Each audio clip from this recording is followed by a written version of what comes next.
likutan Likakuha kaso Toleratina Takain changwe Ulay soe Likakuha Sanjali to sanjali Kwan si babang piyo Utara sigla Likay lito Chispone chingue Likakuha diyo Sore kasintaw Lita kaljuan Baka chikna kwa Chispone kwa kwe kwa chile keso Sakon likutan Likakuha keso Sole latina Takain changwe Ulay koe Likakuha Sanjali so sanjali Kwan si babang piyo Tumakikwan kin Ang naginit na Ang naginit na Ang kising sako Tawar benin Ang tingang hela Linto sanjali Kwan kin sumetiro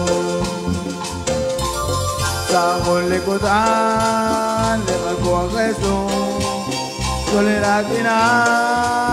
Takain changwe Ulay koe Likakuha Sanjali so sanjali Kwan si babang piyo Nito sinakwe At sabi keso Magahosae Laba Abanan sakit Tagwilali ko Ikaw ko Walimbe na ganawla Sa likutan Likakuha keso Toleratina Takain changwe Ulay koe Likakuha Sanjali to sanjali Kwan si babang piyo Mamokitaro Kokwa Salis Joam Lidio Kwe Ingatolong Samanara Pakwa Keso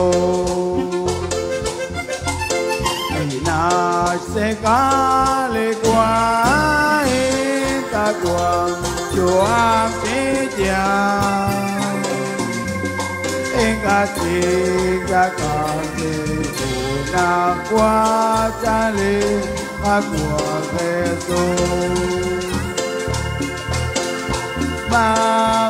Mamokitaro Kokwa Saling Joam Lidio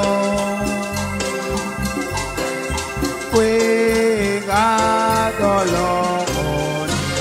Samanara Pakwa keso Sarot sitot Walom loko Wali Asak melang